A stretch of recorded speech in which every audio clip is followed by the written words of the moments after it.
yun, papagawa siya. May idea po kayo kung anong paint po ginagamit sa original Toyota?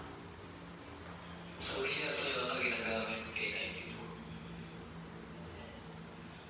Pwede yung gamitin. Pwede naman. Pag-isata ko rin naman gamitin ang K92. Medyo mahal nga lang ang konti. RT dagdagan niya. Kasi pag-ibig,